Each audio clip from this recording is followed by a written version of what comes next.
Greetings, I'm your host, Dr. Wolfula, and welcome to, Wolfula Reviews. Yeah, these will be part of the same family of quick animated vids as Wolfula News, so I can cover new horror stuff at a faster clip and tide you folks over until my next major video. Right now, my live-action counterpart is making a big-ass review of the much-maligned Blair Witch Project. Should be ready soon, so sit tight and let old Toon me infotain you for now. The film I'll be reviewing in this particular vid, though, is Us, the highly anticipated follow-up to Jordan Peele's debut film, Get Out. Us has long left the theaters, but I caught it in a second-run discount theater that probably used to be a porno theater based on the cum smell. Now, Jordan Peele's previous film, Get Out, was a much-lauded horror debut for the comedian-turned-director. I personally enjoyed Get Out when I saw it in theaters, and I look forward to what Mr. Peele would do next. I was kinda hoping it would be a new season of Mad TV, but I'll take Us, I guess. Us is about a family that heads to Santa Cruz for a little vacation at their old lake house. That family being the Wilsons. Adelaide, the mother, played by Lupita Nyong'o, Gabe, the father, played by Winston Duke, and the kids Zora and Jason. They're child actors, I don't really give a shit who plays them. I appreciate the mask that the boy inexplicably wears, though. Really good taste. We made it!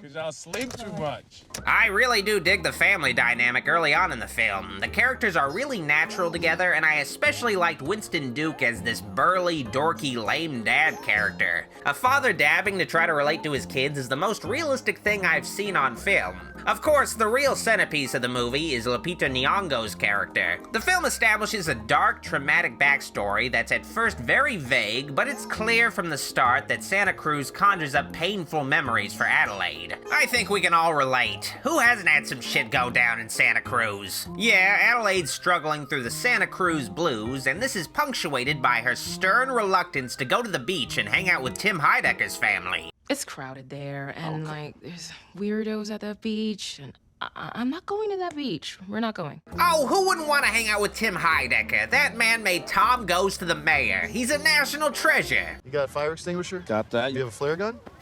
I knew you'd fucking forget the flare gun. It's at the beach, though, where things start to seem a little amiss. Adelaide's son, Jason, wanders off, and it's here where the mother is given the opportunity to reenact the scene from Heavy Rain. Jason! Jason! Jason!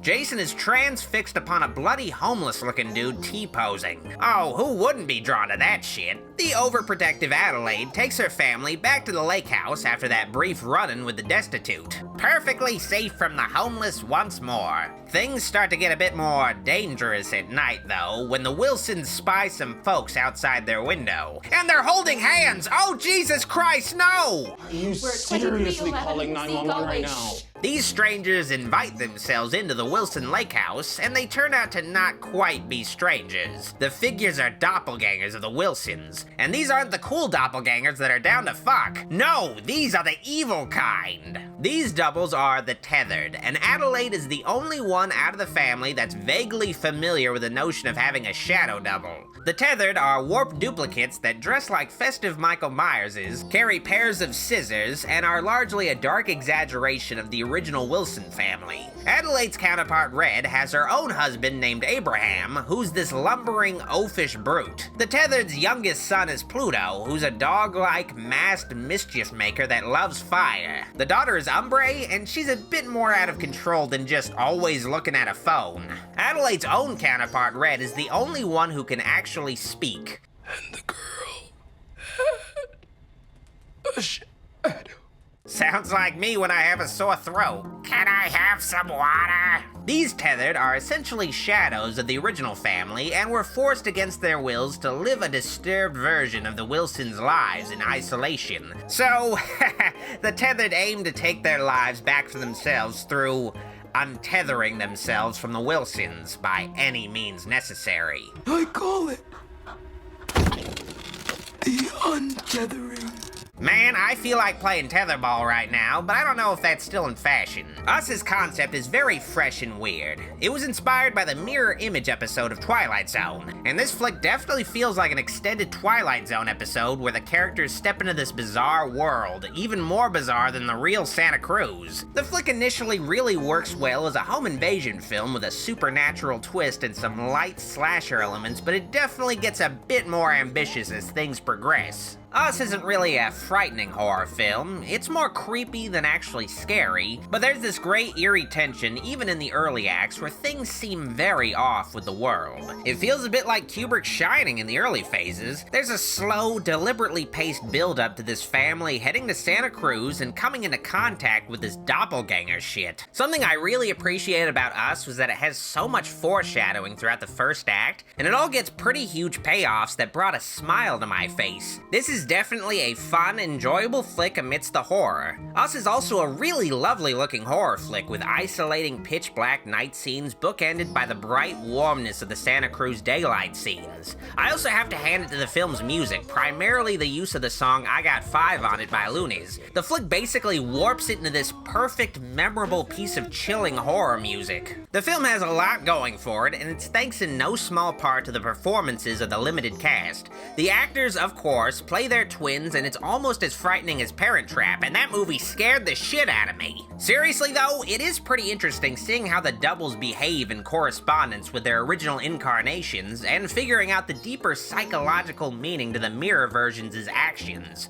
Us is a flick with just a shitload of subtext. I wouldn't blame you for looking up think pieces for all the hidden meanings the film has, and it does have some interesting social statements beneath the surface like any real good horror film should have. Ophelia, call the police. Sure. Playing Fuck the Police by NWA. I do have some problems with Us, though. I feel like the main characters don't really act like normal people when the horror shit starts up. Like, they don't really shout for help in this pretty well-populated neighborhood, and they don't call Tim Heidecker's family to try to maybe get some faster assistance than the police. Oh my God, it's OJ. That's OJ Simpson.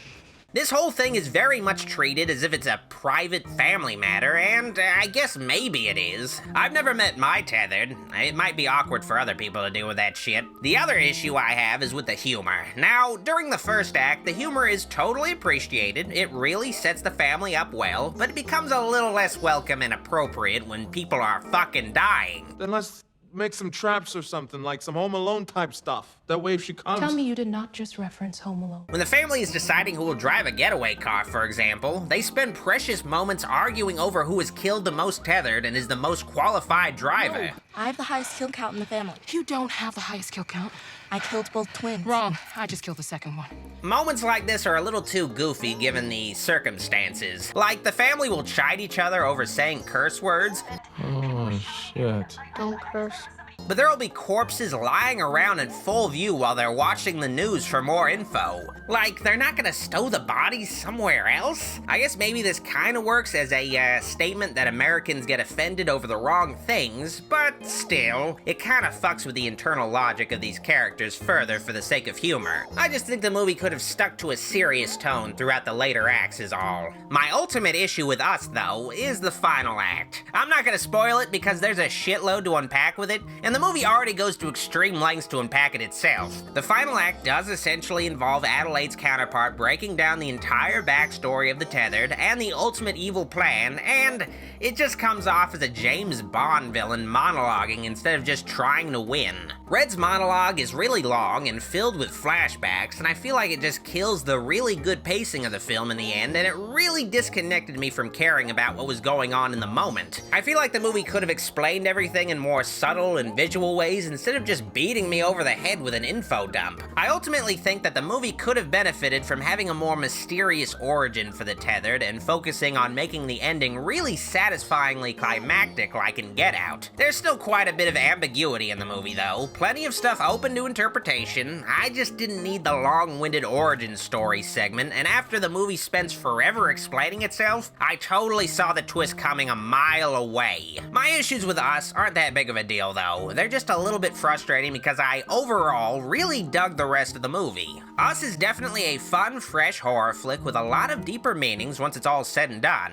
It's definitely worth watching, especially in a group. I do kinda wish more was done with such a cool concept, though. I give Us a Wolf Mask Kid out of Tim Heidecker. If you like this video, like it. But if you loved it, subscribe for more and click the bell to keep track of future uploads and streams. Also, be sure to follow me on social media on Facebook, Instagram, and Twitter at Dr. Wolfula. Finally, if you can, consider pledging to my Patreon, where you'll support the channel and also get some bonus streams, vids, and previews. I've been Dr. Wolfula, signing out.